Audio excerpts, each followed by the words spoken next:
Yes, family tree. Again, another day, another session, movement decoded. This is going to be a bit of a beginner session. And I say beginner, it's very beginner friendly. However, it's quite encompassing, it's quite conceptual, it's open to interpretation from all levels. So don't be like shy away from it if you think the movements are not as dynamic enough, let's say. There's a lot of tutorials on this channel for dynamic movements. Here it's going to be more incorporating a little bit essence of a flow state of sequencing ideas without intentionally creating sequence, but through a structured improvisation, if we want to call it even improv.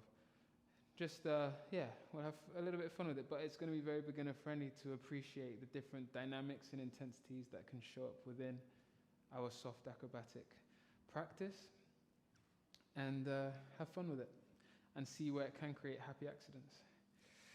First thing, a little bit of as always with these types of sessions, I'm not going to go through a full warm-up or anything like that. Just get yourself warm in the way that you know how to. Use this session as inspiration. But this will serve as a nice little bit of an activation at least. So we're going to be in our active quadruped, nice and buoyant here. And let's just keep the feet and the hands grounded. And just see where the body can ping pong. And what's really nice here is exploring where there's two kind of very different sensations that can happen here. There can be a stretch sensation, or there can be a strength sensation, or there can kind of be a combination of the two in varying intensities and degrees. Just welcome kind of that, and what your body might want. It might want to feel a little bit of strength. You might be feeling a bit fatigued, maybe a bit of fire wants to show up. Maybe you just kind of need to explore different sensations of stretch. And then after this, we'll go into contralateral open form. So 1 foot, 1 hand anchored, opposite. How much can you space the limbs? Contain. Rotate. The foot can swivel to make space for that.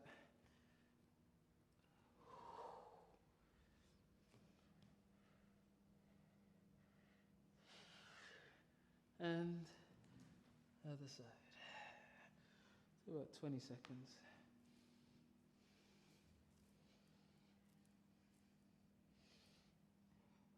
Already here, there's some lovely kind of melody of contractions happening. There is variety in simplicity,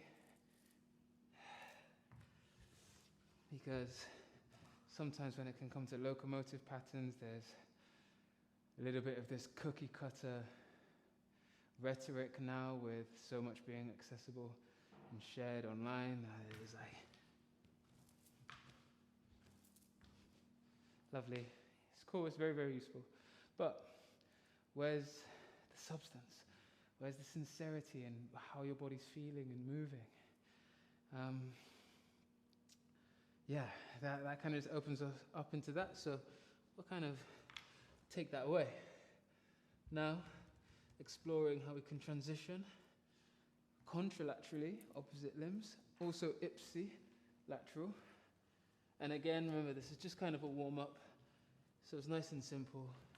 We might have explored this drill. We've actually got a whole video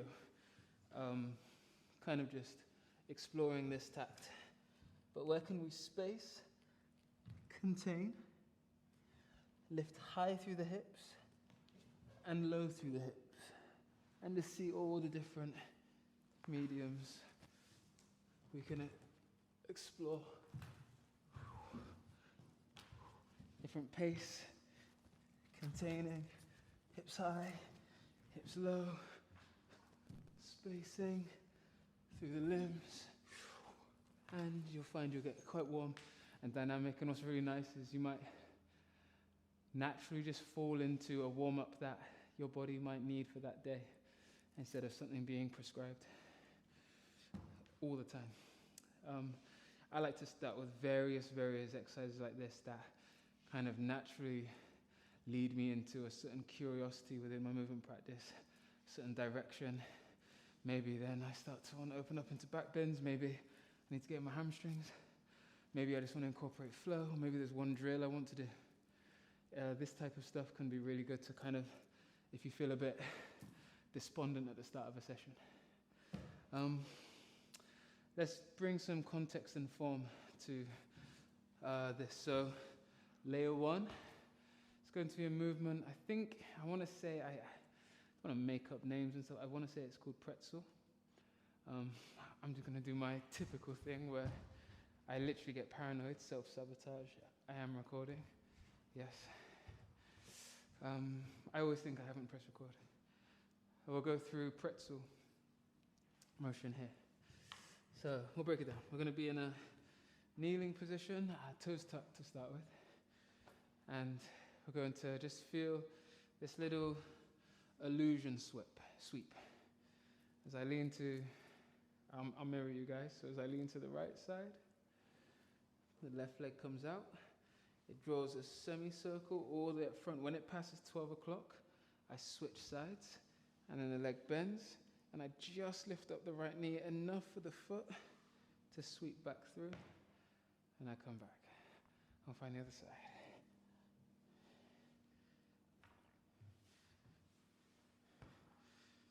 Yep, we'll go a couple rounds here. If it feels simple, try not to rush it where you lose the connection. We're not rocking back into squat or anything like that. As we lean out, hands pass at 12, and then just lifting the knee enough to create that space. Another side. Notice here my head is acting as a counter, like counter information. It's not really like, when it comes to pace, it will be counterbalancing a little bit in that context. But here I'm just bringing the head away from the foot, especially when it's out left and right. So as the foot comes around, I lean to the side to create space. What can happen is we get stuck in this position, and then it's really heavy here. So really lean.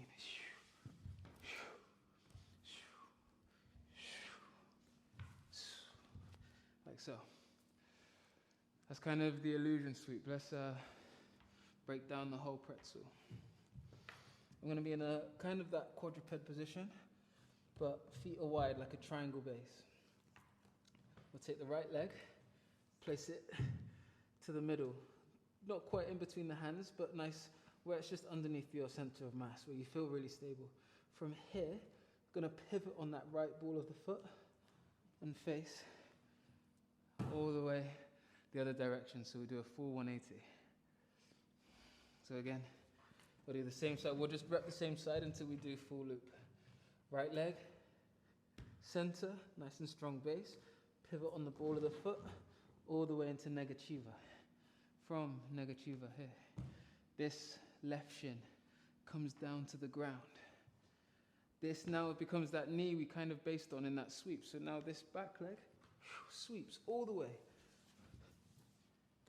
And we land back into our triangle base. Nice and slow on the, we'll do the same side, right side. Right foot, center, pivot ball of the foot, keep going same direction until your shin comes down. So the back leg is free to finish the sweep. Let's find left side. Triangle base. Left, rotate, pivot on the ball of the foot. Negativa.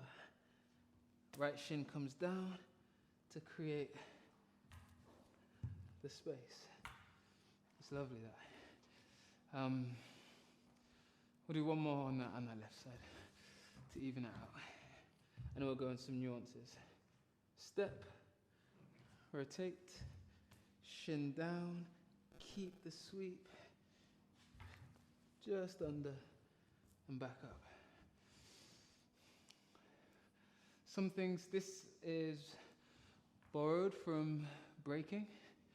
So here I actually have my hands pressing through the base knuckles and thumbs supporting, not like this.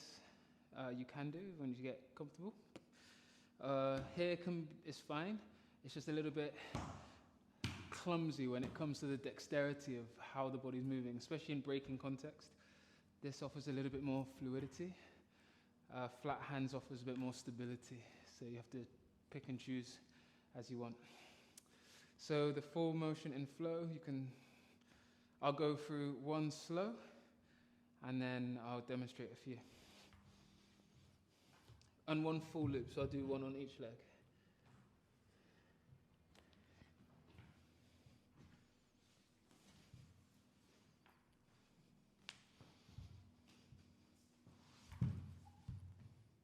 Like so.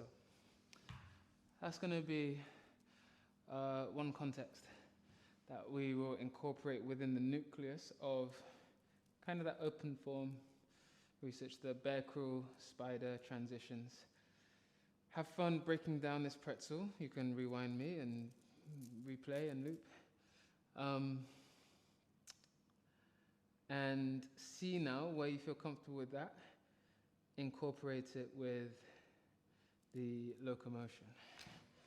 The spacing, containing, and see where that junction can show up wide leg base and sweep.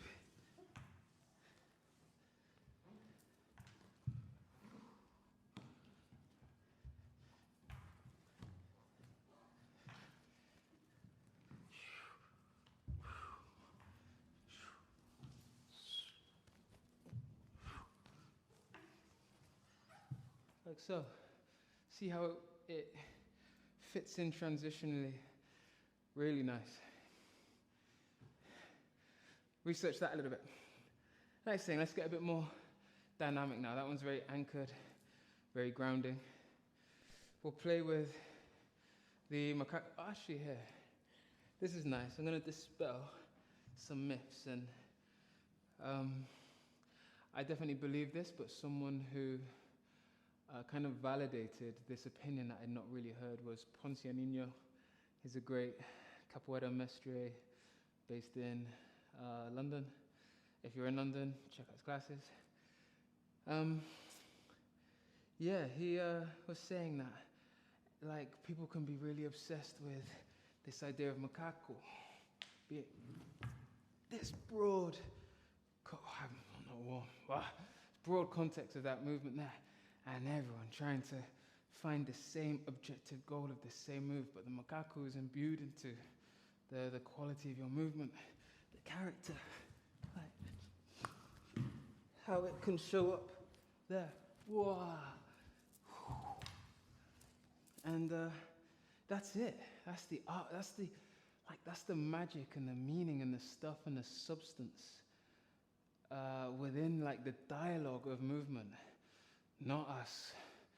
I always think now that we're in this day and age of social media and YouTube and stuff, like, I think of Slim Shady.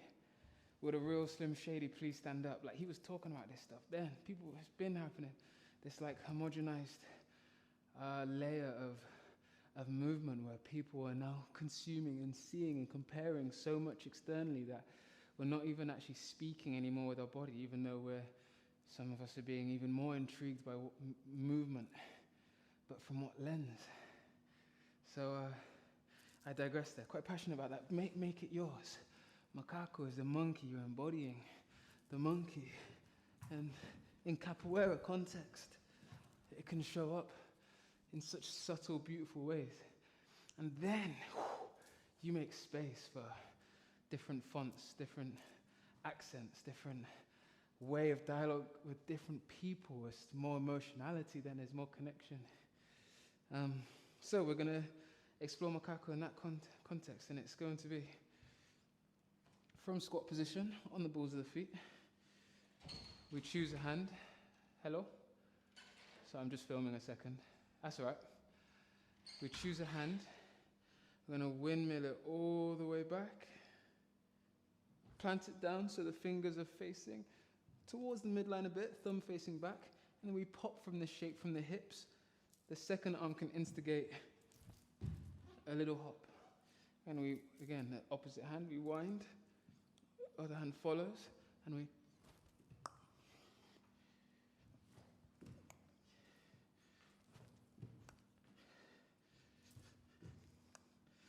like so, and we can repeat that. That's a lovely way to build the fundamentals and the foundation of macaco. That is it. It's not anything else. It's not some big handstand inversion backbend thing. That's the sweet spot. That's your principles. And then things will layer on top naturally. And there's nothing wrong going for the big movement by all means. Just create space and an intelligent and emotive practice. All right, so now we can explore. Let's leave the pretzel for now, unless you want to do it, but just focusing on that. Can we explore through our bear, our spider, but see now how we can weave in the junction of squat, place, hop, and carry on.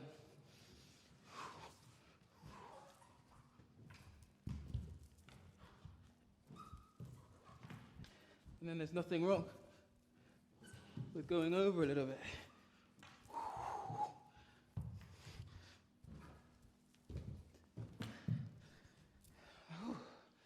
Like so. I was going gung-ho on the macacos just to show the variations. You can keep it a little bit more sustainable. So there's that to weave into. Do a couple minutes exploring there. Have a breather, reflect if you're constantly lending yourself to one direction, one side, goofy, regular, light side, dark side. In my case, right side strong, left side a bit darker, and see where in these foundations we can create a little bit of balance between the movements. So now, let's incorporate it all. Pretzels, locomotion, and macaco.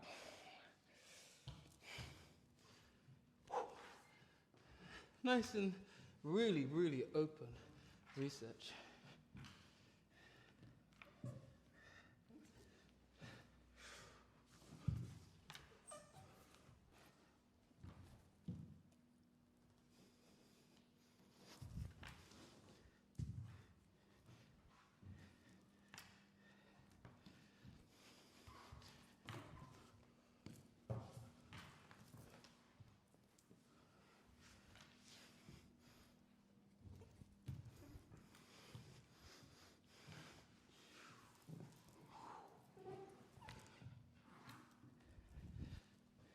Whoa, lost balance there.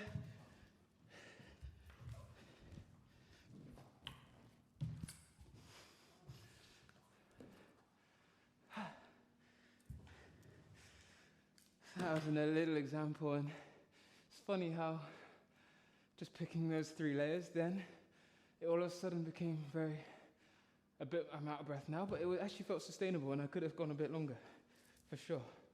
And my textures to the movement would have changed in a little bit of that time under research.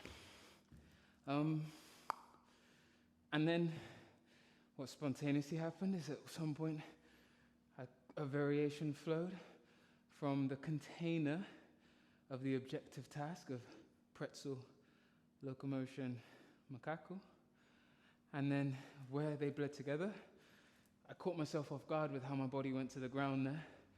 I almost kind of froze because I was like, is this still within the remit? It's like, what happened? Where am I going? And then just kind of let it flow, because 3 objective tasks, but the rest is very, very free, loose rein, open to interpretation. It's a nice session. And hope you enjoyed. If there's any insights, reflections, questions, queries, feedback, feel free to drop a comment. That'd be really nice. I like interacting with the guys. The context of the macaco here came from some of the questions that come on this channel. If there's anything you want to see in the future, Yeah, if you want to offer an extended form of gratitude, you can do it in the form of buying your boy a coffee. Just one coffee, or 2 or 3. Some people buy me 5, and I'm like, shit, appreciate you. Anyway, but this is all free, shared content, so take as you will. Pay homage where you can. And enjoy. Love, love, love, family tree.